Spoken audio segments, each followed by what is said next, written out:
नीलमणि ऋषभ भगवान, जिनके चतुष्चरण कमलों में चतुष्पुरुषार्थों का वास है। धर्म, अर्थ, काम और मोक्ष जिनके श्री चरणों में विराजमान है। जिनके पीठों पर आरूढ़ होकर के शिव भोले बाबा मां पार्वती से विवाह करने के लिए पधारते हैं। जिनके कुकुद पर विराजमान होकर के राजा काकुस्थ देवसुर संग्राम में विजयश्री को प्राप्त कर लेते हैं। ऐसे धर्म अवतारी नंदी महाराज, बेल भगवान, सांड देवता, वृषभ देव भगवान के चरणों में भी मानसिक रूप से प्रणाम।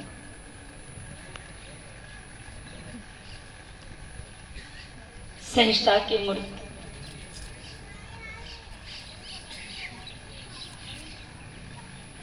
धर्म वृद्धि की उत्कृष्ट भाव भावनाओं को लेकर के सक्रियता रखने वाले पोगलू से पधारे हुए श्री सुनीलदास जी महाराज जी के चरणों में भी मानसिक रूप से वंदन। आप सभी के भीतर विराजमान परम शक्ति परमात्मा तत्व को नमन करते हुए आप सकल भौतिक देहधारियों को मेरा हृदय से राम राम। हमारी उपस्थिति के कारण कई प्रकार के विचार, भाव, प्रश्न आप लोगों के मन में होंगे कि लोग कौन है, क्या है, कहां से आए हैं। अति संक्षिप्त में आपको यात्रा का हल्का सा परिचय दे दूं। 4 दिसंबर 2012 को महाराणा प्रताप सिंह जी की वीरभूमि हल्दीघाटी से यह यात्रा सुबह 3:15 बजे ब्रह्म मुहूर्त में रवाना हुई, जो बीते 9.25 वर्ष में राजस्थान का प्रत्येक जिला, तालुका, पंचायत में भगवती गौ माता जी की महिमा का बखान करते हुए 10 सितंबर 2021 को अपने गुजरात राज्य में प्रवेश कर अपने 1 महीने में गुजरात के भी 70 गांवों तक पहुंच चुकी है। सज्जनों, इस यात्रा के अभी तक 18,200 से अधिक गांव, कस्बों, शहर, ढानियों में भगवती गौ माता जी की महिमा का प्रचार प्रसार कर 80,000 किलोमीटर की दूरी को नंगे पैर पैदल पार करते हुए ये यात्रा आज भगवत कृपा से, इष्ट कृपा से आपके हमारे प्यारे से गांव पिलुद्रा में पहुंची।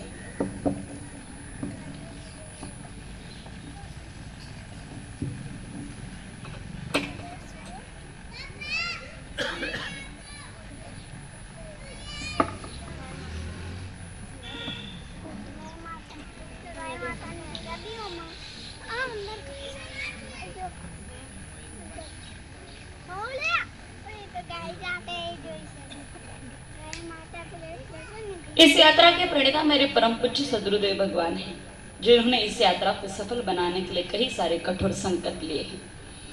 अन्न त्याग, नंगे पैर चलना, आश्रम का त्याग, पैसों को स्पर्श नहीं करना, अपने नाम पर धन संपत्ति बैंक बैलेंस नहीं रखना, और ये सब कुछ करते हुए नाम की भी चाहना मेरे गुरुदेव भगवान के जीवन का सुधार सा सिद्धांत है। ना हमारे नाम चाहिए, ना हमारे दान चाहिए, ना हमारे दाम चाहिए, हमारे तो गोहत्या से मुक्त और गो सेवा से युक्त, हंसता मुस्कुराता स्वच्छ सुंदर प्लास्टिक मुक्त हिंदुस्तान चाहिए। और इसी छोटी बड़ी सुंदर परिकल्पना को लेकर के हम आप लोगों के बीच में उपस्थित हुए हैं। इस यात्रा का एक सुंदर सा संकल्प है। ये यात्रा हिंदुस्तान के हर राज्य, जिला, तहसील, गांव, पंचायत जाएगी, लेकिन कहीं से भी किसी भी प्रकार का भेंट, उपहार, दान, दक्षिणा, रुपया, पैसा इस यात्रा में स्वीकार नहीं किया जाता। हम आपके गांव में आए हैं, घंटे भर रुकेंगे और फिर बिना कुछ ले यहाँ से तुरंत अगले गांव कमालपुरा के रवाना हो जाएंगे। पानी भी हम हमारा साथ लेकर के मिलते हैं। इस यात्रा के अनेक कई सारे उद्देश्य हैं। भ्रूण हत्या, लिंग परीक्षण, दहेज जैसी कुप्रथाओं का खात्मा हो, नशा मुक्त, प्लास्टिक मुक्त हिंदुस्तान का निर्माण हो, पर्यावरण के प्रति हमारी जागरूकता बढ़े और हम पर्यावरण रक्षा के लिए निरंतर प्रयासरत रहे। रक्षा नहीं कर सके तो कम से कम हमारे कारण जो पर्यावरण का, प्रकृति का संतुलन बिगड़ रहा है, कम से कम वो संतुलन तो बनाए रखे। भारतीय अध्यात्म को लेकर के ज्ञान बढ़े, अंधविश्वास पाखंड मिटे और विगत 1200 सालों में विधर्मियों के साथ रहते रहते जो भविष्य का अज्ञान हमारे बीच में है वो मिटे। हम गाय माता जी के वैज्ञानिक शास्त्रीय भौतिक महत्व को समझे और गौ माता जी की सेवा से सुखद श्रेष्ठ जीवन जिए। एक संशय और आप लोगों के मन में इस यात्रा को लेकर के हो सकता है कि आप गाय माता की कथा कहने के लिए आए हैं, पर गैया तो पशु है, प्राणी है। आजकल तो लोग गाय माता जी को रखना पसंद नहीं करते, उनका दूध पीना पसंद नहीं करते। वो तो दर दर की ठोकर खा रही, कत्तल खानों में काटी जा रही है। ऐसी दुखियारी गाय माता जी की भला कैसी कोई कथा हो सकती जो स्वयं व्यथा में जीवन जी रही है। गाय माता जी भले ही आज व्यथा में जीवन जी रही, लेकिन इस तरह का जीवन जीने वाले भी हम लोग हैं। दरअसल हम गाय माता जी को जानते नहीं है, समझते नहीं या पहचानते नहीं, इसलिए इस प्रकार की स्थितियां समाज में आए हैं। आज हम लोगों की सीधी सी नजर बन गई है कि गाय मतलब जानवर है, उपयोगी पशु है। आजकल तो पढ़ाया भी यही जाता है, cow is an useful animal, कि गाय माता एक उपयोगी पशु है। जबकि हमारे सनातन धर्म के शास्त्र ग्रंथ और ऋषि मुनि कहते कि गाय माता जी तो भगवान है। और सत्य भी यही है, गाय माता जी प्राणी नहीं प्राण छे भारत में। गाय माता जी जानवर नहीं जान छे पोता हमारी आपकी सबकी पहचान शुद्ध भारतीय संस्कृति की देवी देवताओं के समान है और धराधाम पर भगवान का अवतार है भगवती गौ माता। और उससे भी बड़ा और पूर्ण सत्य सुनने के बाद उसको पचाने का सामर्थ्य आप लोगों में अगर हो तो पूर्ण सत्य तो यह है कि गाय माता जी पशु नहीं, परिपूर्ण भगवान का साक्षात विराट स्वरूप ऐसे धरती पर। आप कहोगे आप कह रहे हो, लेकिन हमें तो आज दिन तक गाय माता जी में भगवान के दर्शन नहीं हुए, होंगे भी नहीं। क्यों? क्योंकि हमने गाय माता जी को सामान्य चमड़ों की दो आंखों से देखा और सज्जनों चमड़ों की आंखों से कभी भगवान के दर्शन होते नहीं। इतने बड़े कलयुद्रा में अगर आप केवल मात्र इतने ही सज्जन आए हो तो निश्चित रूप से आप धार्मिक प्रवृत्ति के हो, पूजा पाठ देवी देवता भक्त भगवान आदि को मानते हो। और अगर आपके इस प्रकार की वृत्ति स्वभाव है तो आप निश्चित रूप से मंदिर में जाते होंगे। आप देखना मंदिर में भगवान होते हैं।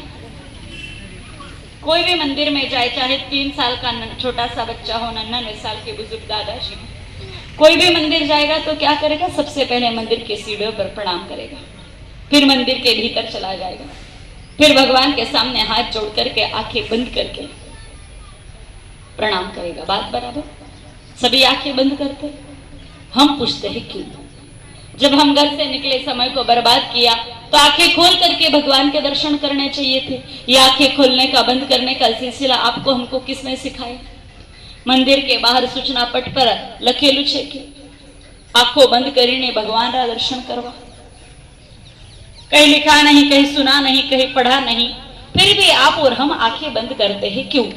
दरअसल ये आंखें आप और हम बंद नहीं करते, मंदिर के अंदर बैठे हुए भगवान हम लोगों को प्रेरणा दे करके हमारी चमड़ों की आंखों को बंद कर देते और कहते बेटा इन चमड़ों के सामने सीधो आंखों से अगर तू मुझे देखेगा तो मैं तुझे भगवान की जगह भाटा पत्थर नजर आऊंगा, परमात्मा की जगह तांबे या पीतल की मूर्त नजर आऊंगा। इसलिए चमड़ों की आंखों को बंद कर और हृदय की आंखों को खोल करके देख, तब जाकर के तू मेरे वास्तविक रूप को जान सकता है, मेरे सत्य स्वरूप को पहचान सकता है, मेरे भक्त रूप को प्राप्त कर सकता है। भगवान के दर्शन करने के लिए हमें हृदय की आंखों को खोलना पड़ेगा। हमने गाय माता जी को सामान्य 2 चमड़ों की आंखों से देखा, इसलिए गाय माता जी हम लोगों को केवल मात्र 2 सींग 1 पूंछ 4 पैर घास खाकर के दूध देने वाले एक सामान्य प्राणी के रूप में नजर आई। काश हम हृदय की आंखों को खोल करके देख लेते तो गाय माता जी के विराट अखंड अलौकिक रूप को जान जाते, पहचान जाते, समझ जाते और इस भगवती गौ माता जी की सेवा करके सुखी श्रेष्ठ संपन्न उत्कृष्ट जीवन भी जी लेते। फिर भी अगर गाय माता जी के माता होने पर, अलौकिक होने पर आप लोगों के भीतर किसी भी प्रकार का कोई संशय है तो एक छोटा सा प्रमाण आप लोगों की सेवा में रखती हूँ। उस पर आप विचार करना, चिंतन मंथन करना। फिर आप लोगों को लगे कि हाँ गाय माता जी माता है, भगवान है, तो हम इस कथा को आगे बढ़ाएंगे। और आपको लगे कि नहीं गाय माता तो पशु है, तो फिर पशु प्राणियों की क्या चर्चा करें, क्यों समय को बर्बाद करना। फिर आप अपने अगले काम चले जाना, हम अगले गांव निकल जाएंगे। विचार करो, हमारे सनातन धर्म में 4 वेद, 6 शास्त्र, 18 पुराण हैं। इसके अलावा गीता जी, महाभारत, रामचरित्र मानस, स्मृतियां, श्रुतियां, अनेकों अनेक धर्म ग्रंथ शास्त्र है। इन सभी में देवी देवताओं की, गौ माता जी की खूब महिमा है। लेकिन एक भी वेद शास्त्र पुराण में देवी देवताओं की मलमूत्र की महिमा का बखान नहीं किया। मैं भगवान का अपमान नहीं कर रही हूं, लेकिन आप स्वयं विचार करो, जो परमपिता परमात्मा, जो सर्व समर्थ है, जिनके मर्जी के बिना एक पेड़ का पत्ता भी पककर के धरती पर नहीं गिर सकता, एक मिट्टी का इधर छोटा सा कण उड़ करके इधर से उधर नहीं जा सकता, ऐसे ही भगवान जब धरती पर नर्तन धारण कर आते हैं तो उनके मलमूत्र का पूजन नहीं होता, जबकि गौ माता जी के गोबर और गोमूत्र का पूजन आज भी हिंदुस्तान के धरती पर हो रहा है। कहने के तो वो गाय माता जी का गोबर और गोमूत्र है, लेकिन पवित्र कितना। हम इंसान तो मूत्र त्याग करते हैं तो अपने हाथ पैरों को धोते हैं, अपना मूत्र अपवित्र माना जाता है, और गौ माता जी का गोमूत्र उसको छिड़क करके हम घर मंदिरों को पवित्र करते हैं, साधु संत उसको पीते हैं। डॉक्टर्स कहते the best antibiotic tonic in world is Indian cow urine. अब सोच समझ कर विचार कर बता, जिन गाय माता जी का गोबर और गोमूत्र इतना पवित्र है, ऐसे गोबर गोमूत्र की दाता भगवती गाय माता भला पशु कैसे हो सकती है। सज्जनों, गाय माता जी को पहचानने में हमने बहुत बड़ी भूल कर दी। गाय माता जी तो भगवान की भी भगवान थी, लेकिन ऐसी भगवती स्वरूपा गाय माता जी को हमने पशु प्राणी जानवर समझ करके रखना शुरू कर दिया। और जिस दिन से हमने गौ माता को जानवर समझ करके रखना शुरू किया, उस दिन से हमारे और जानवरों के जीवन में कोई अंतर नहीं बचा। आप ही बताओ, हम पशु प्राणियों में और हम में क्या अंतर है? मानस में नहीं, पशु में શું અંતર છે? What is difference between the human and animal? कहीं नहीं। हम रोटी खा रहे तो गांव के कुत्ते भूख को पशुओं से थोड़ी ना मर रहे हैं, वो भी कुछ ना कुछ व्यवस्था करते खाने की। हम नहा धोकर के अप टू डेट होते, कोई बड़ी बात नहीं। हम दिन में 2 बार नहाते। भैंस को देखना, जहां पानी का गड्ढा देखती दिन में 4 बार नहा धोकर के निकलती। हिमालय में याक नामक गोवंश रहता है, इतने चिल्ड पानी में ठंडा टिप पानी रहता है, फिक्स से सुबह 4 बजे नहाते ही नहाते साफ। अगर हम बच्चों को जन्म दे रहे तो सांप और बिच्छू एक बार में 100 अंडे देख रहे, बकरी तो हमसे भी 2 कदम आगे, साल में 2 बार ब्याह करके हम परसती। अगर हम बड़े बड़े मकान बना रहे तो एक छोटी सी चिड़िया भी तिनका तिनका इकट्ठा करके घर घोंसले को बना लेती है। हमारे देश आर्किटेक्ट के द्वारा बनाए गए घर मकानों में फिर भी 40 साल बाद कोई शिकायत का मौका मिल जाता है, लेकिन उस छोटी सी चिड़िया की घोंसले में उसके मर्जी के बिना एक प्रकाश की किरण और एक पानी की बूंद नहीं आ सकती। हमसे बेस्ट आर्किटेक्ट वो छोटी सी चिड़िया है। हमने अन्य धान्य की कोठियां भर करके रखी, कोई बड़ी बात नहीं। हमने अन्य धान्य की कोठियां भर करके रखी ना, तो एक छोटी सी मधुमक्खी भी फूल फूल से मध इकट्ठा करके अपने छद्दे को, छातले को शहद से, मध से लबालब भर करके रख देती है। हमारी अनाज की कोठियों में अनाज को स्टोर करते समय हम सेल्पोस की गोलियां, इंजेक्शन इत्यादि डालते ताकि वो अनाज खराब नहीं हो। तो भी माता 18 महीने बाद तो उसमें कीड़ कीटक धने पड़ता है, लेकिन उस छोटी सी मधुमक्खी के शहद में हजारों साल तक एक फंगस नहीं पड़ सकता। हमसे बेस्ट फूड मैनेजमेंट का कोर्स छोटी सी मधुमक्खी ने कर रखा है।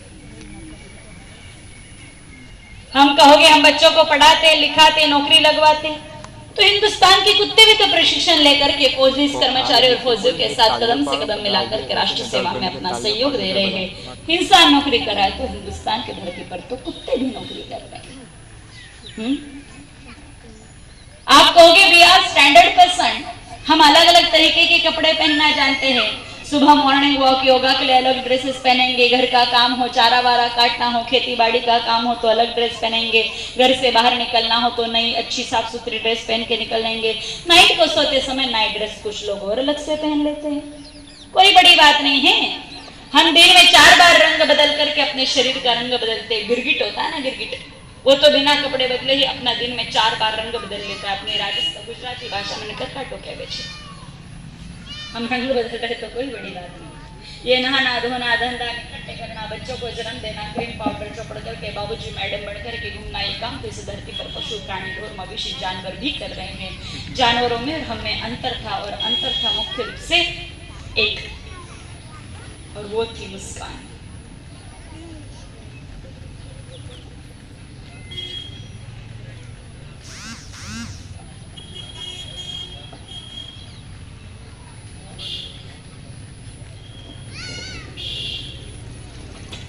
इंसान की सबसे बड़ी पहचान थी मुस्कान, हंसी।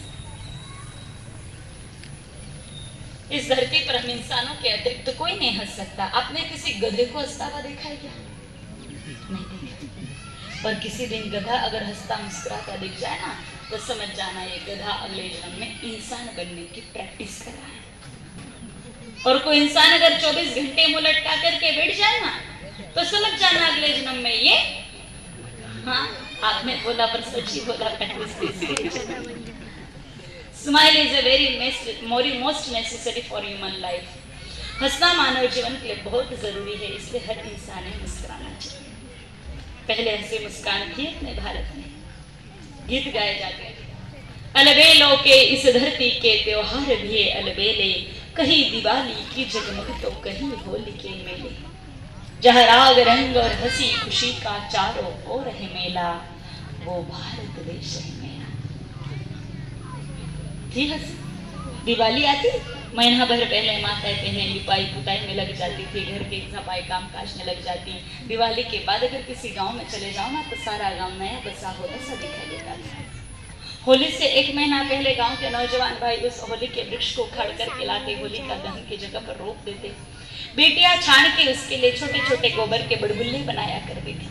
अब ये सारी बातें हैं, न राग है, न रंग है, न हंसी है, न खुशी है। जिधर देखो उधर आधों के मुंह चढ़े हुए हैं, आधों के मुंह लटके हुए हैं। आप कहोगे ऐसा क्यों? कारण क्या हुआ जो हमारे चेहरों से मुस्कान चली गई? हंसना बहुत जरूरी है। शबरी मैया को प्रभु श्री राम ने नवदा भक्ति में 8वीं भक्ति यही बताई। शबरी बूढ़ा शरीर पूजा पाठ जब तक साधना व्रत उपवास ज्यादा हो नहीं हो चिंता मत करना, लेकिन तू हर स्थिति परिस्थिति में हंसती मुस्कुराती रहना। अगर तू हर हाल में हंसती रही तो मृत्यु के बाद मेरे धाम को प्राप्त कर जाएगी। हंसना इस संसार की सबसे सुंदर कला है। कबीर साहब ने कहा, कबीरा जब हम पैदा हुए जग हंसा हम रोए, ऐसी करनी कर चलो हम हंसे जग रोए। हंसना इस संसार के सबसे सुंदर बेहतरीन कला, इसलिए हर इंसान ने मुस्कुराना चाहिए। अब पहले जैसी मुस्कान बची, अपने घर के बाहर आता ना, तो भी अपन मुस्कुरा करके कहती आवाज છે કેમ જવાનું છે, ક્યાં સુધી જવાનું છે, તમે કઈ જીમી છો, ખાવાનું છે। अब तो अपना भी मिल जाए ना, तो भी उसको देख करके उल्टा रास्ता बदल लेते हैं, स्माइल तक खर्च करने के लिए तैयार है। ये स्थिति है समाज की। क्योंकि आज मुस्कुराने के लिए इंसान के जीवन में सुख ही नहीं है। मुस्कुरा कौन सकता है? मैं आपको कहूँ, यहाँ बैठे बैठे मुस्कुराओ, हंस सकते हो? हंसने के लिए खुशी होनी चाहिए, सुख होना चाहिए, संतुष्टि होनी चाहिए, समाधान होना चाहिए। और आज इसमें से एक भी चीज नहीं है।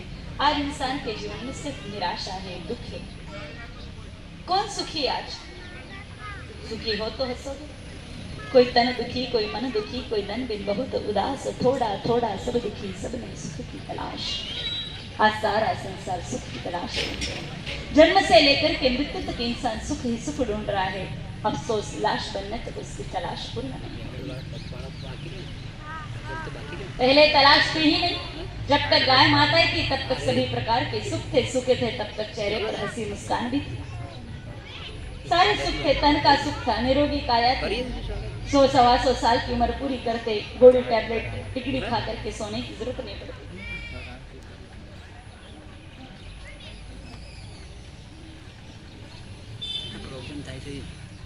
जब से गाय माताओं को छोड़ा, स्थिति ये होगी 40-45 साल की उम्र में TB, diabetes, cancer, asthma, allergical problems हो जाते। 70-80 साल की उम्र में तो भगवान के धाम जाने के मार्ग हो जाते हैं।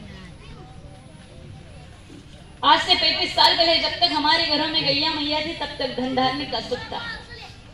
धन धारने के कोठार भरे रहते, घी गुड़ के पीपे, गड़े के गड़े भरे रहते थे, सोने चांदी के गड़े भरे रहते थे। बोलो अब ऐसी स्थिति है? गाय माता को छोड़ने के बाद हालत इतनी खराब है कि 50 मेहमान एक साथ अगर अपने घर पर आ जाए ना, तो बच्चे को खांड के लिए दुकान पर दौड़ाना पड़ता है कि जा खांड लेना, अभी जा। फिर जाकर के शिकंजी, शरबत, लस्सी बनती है अपने घर में।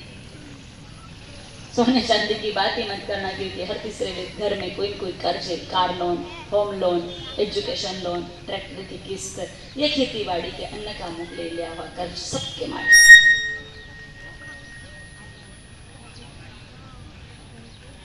जीवन जीने के लिए अपने मुस्कुराने के लिए सबसे सुंदर चीज तो ये होती है प्रेम। सेटिंग करिए पहले जैसा प्रेम अब बचा है। पहले 4 भाई एक छत के नीचे रह करके एक चूल्हे की बनी हुई रोटी उनकी पत्नियां बच्चों के साथ 16-20 लोगों का परिवार एक छत के नीचे रह करके एक चूल्हे की बनी हुई रोटी खाते। अब 2 भाई एक छत के नीचे रहे, स्थिति इतनी खराब है, बेटे 2 है तो भोजन 3 जगह पर बनता है।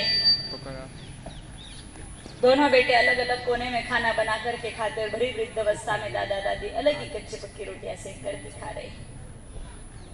भाई भाई नहीं, बाप और बेटा एक छत के नीचे नहीं रह सकता। स्थितियां इतनी खराब होती चली जा रही हैं। आज भी अगर पहले जैसा सुख शांति प्रेम माहौल चाहते हो तो गाय माता जी को आंगन में बांधना पड़ेगा। गैया मैया जी आंगन में पधारती सभी प्रकार के सुख हम लोगों को सहज ही भगवती गौ माता जी की कृपा से मिल जाएंगे। सकल सुखों की प्राप्ति गो कृपा से हमें हो जाएगी। जन्म से लेकर के मृत्यु तक नहीं, जन्म से पहले और मृत्यु के बाद भी सारे सुख हमको मिल सकते हैं। कुछ सुखों की चर्चा करते। माताएं बहनें बैठी हैं, माताओं को चाहिए क्या? सही समय पर संतान हो जाए और अच्छी संतान हो, संस्कारी। श्रवण कुमार जैसे जो बुढ़ापे में सुख दे, नाम रोशन करे। भगवती गौ माता जी की कृपा से ये दोनों चीजें कैसे हो सकती हैं? फिर बेटियां और कुछ बेटे विद्यार्थी बैठे हैं जो पढ़ने लिखने वाले हैं। What is the relation between the cow and student? गौ माता और विद्यार्थी के बीच में क्या रिश्ता है और इस रिश्ते का क्या महत्व है?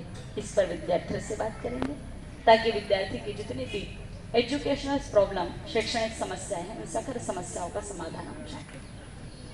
फिर बेटियों के सगाई की बात करेंगे, क्योंकि पढ़ाई के बाद बेटियों के सगाई की और भाइयों की कमाई की चिंता रहती, उनको खुद को भी और माता पिता को भी।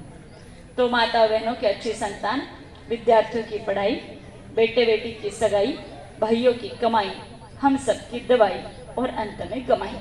गमाई मतलब भगवान के धाम तो जाना पड़ेगा। अच्छे कर्म करोगे तो, और नहीं तो नरक जाना पड़ेगा, लेकिन जाना ऊपर या नीचे में से एक जगह तो जाना पड़ेगा। तो ऐसी कुछ चर्चा करके कार्यक्रम को विराम देंगे। शुरुआत करते हैं माता और बहनों से। कोई भी नारी हो, शादी विवाह लग्न हो जाए, 3, 5, 7 साल बीत जाए, संतान नहीं हो, बच्चा बच्ची नहीं हो, तो उस नारी को बांझड़ी पुत्री इस प्रकार के कलंक से कलंकित किया जाता है। और कोई भी नारी इस कलंक से कलंकित होकर के जीवन जीना पसंद नहीं करेगी। अगर आपके अड़ोस पड़ोस में, आपके रिश्तेदारी में, दोस्त मित्रों में ऐसा कोई है कि शादी विवाह लग्न होकर के 5, 7, 10 साल हो गए, डॉक्टर वैद्य हकीम फकीर डोरा धागा राखोड़ा जादू टोना तंत्र मंत्र सब कुछ कर लिया, लेकिन फिर भी संतान सुख नहीं हो रहा है, तो भगवती गौ माता जी की कृपा से उनको संतान सुख होगा। पहली शर्त, उनको आंगन में गाय माता जी को बांध करके सेवा करनी पड़ेगी। अगर देसी गैया मैया आंगन में है तो बहुत अच्छी बात है, और अगर नहीं है तो भारतीय नस्ल की देसी गाय माता जी को आंगन में बांध करके उस गाय माता जी की श्रद्धा पूर्वक बड़े भाव से सेवा करें, जैसे सेवा राजा दिलीप और सुदुक्षा रानी ने की थी। उन्हें गाय माता जी का आधा कप गोमूत्र दोनों पति पत्नी को 8 परत के हुए सफेद सूती कपड़े से छान करके गंगा जल की धारणा करते हुए पी लेना। पद्म पुराण कहता है गोमूत्रिच गंगा। वराह पुराण का 29वां श्लोक 104 अध्याय 204 अध्याय का कहता है अपाणे सर्व तीर्थानि जानवे प्रसवे जानवे नदी।